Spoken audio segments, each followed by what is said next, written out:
Hey everybody and welcome back. The next video is going to be the last B tier civ, and that is Vietnamese. So yeah, let's take a look at the tech tree, and I think we don't necessarily need to make a special build order for them because they don't have a dedicated Dark Age bonus. Yeah, but let's just see how to play them through the ages. If there is like a certain game plan that we can make. Enemy positions are revealed. Well, they are notorious for laming, but I think I don't want to do it. Economic upgrades cost no wood. That's great. So I think this is primarily interesting for double bit X, no wood. Oh, and horse collar no wood, and that comes in at a very handy time where I need to make my production buildings. So I think this is a very decent bonus for early feudal, and archery range units plus 20% HP. So if I'm playing on a range, it's definitely good for me. That is, let's see, that's 5 HP more on the no, not 5, even 6 HP more on the skirmisher, and also 6 HP more on the archer, which makes a tank one more hit, and that can snowball fights. So I think Vietnamese, alongside with Ethiopians, have probably the best feudal age archer units. So it's definitely a good idea to be on a range in feudal age. Let's see. I can also play scouts. I have bloodlines and husbandry, and everything but the last attack upgrade. So I think the light cav is decent. The elite battle elephants with all the upgrades are then actually very good, but it's kind of impossible to get there, I think. Conscription free, another very nice bonus. And yeah, of course, the Rattan Archer is an amazing unit, and the Imperial Skirmisher is also amazing. So let's see.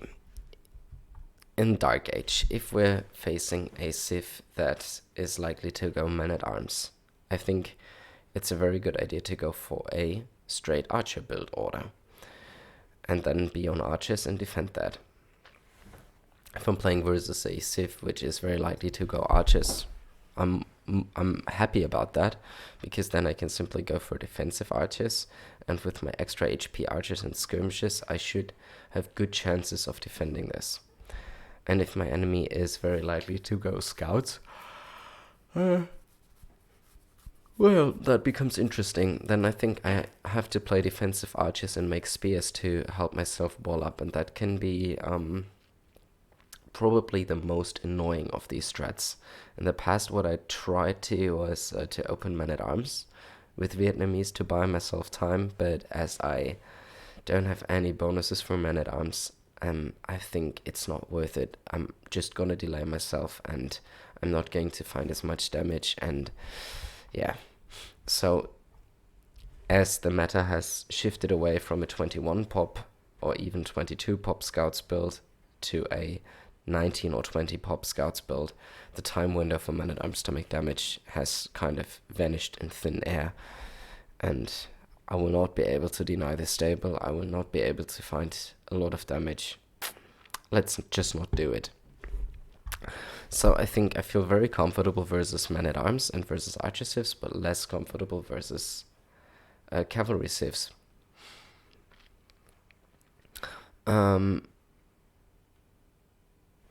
What are some usual feudal age army compositions? Well, archers and skirmishers mix versus another archer player seems just very natural. I'm very unlikely to have scouts on the field at all, so I'm mostly playing towards that crossbow power spike. And then when I have it, when I'm playing versus an archer civ, I think I can just stay on the archer line and try to, have superior archers, or at least very good archers. And then maybe add in siege. When I'm playing versus a cavalry civ, at some point I should consider adding pikemen. And these are also fully upgraded except for the last attack upgrade, but it's not so important because the halberdiers thrive on their bonus damage anyways. Yeah, so I think if I'm up versus a cavalry civ and I'm struggling late castle, I can consider adding in some pikemen. Don't have camels though. And then my Imperial Age composition. Well, first of all, I should go for the Arbalester Power Spike, add some halberdiers to them, and then, well, make traps and bombard cannons and try to siege my way to victory. And I can always consider taking into light cav if I'm facing mass skirmishes as another trash unit. I can consider taking into heavy CA. And I can also consider taking into Imperial Skirmisher. And I can also consider Rattan Archers. High PS armor, strong versus archers and infantry. That is actually an amazing unit. It has 5 range and 7 attack. How does that compare to the Arbalester? Oh, it actually has 1 more attack than the Arbalester even. 25 and 45. How much gold is the Rattan Archers? It seems a very good unit for me, so I think post-imp, if I need another unit than the Arbalester, switching into Rattan Archers would actually be amazing. Yeah, so I think that is the basic game plan, playing it like a very standard, straightforward Archer civ towards the Arbalester Power Spike. And once I am there and I potentially have map control with Arbalesters, halberdiers, and traps and bombard cannons, I can consider switching to my very power unit, the Rattan Archers, and when gold runs out, well, the Elite Skirmisher should be at least a somewhat decent trash option for me.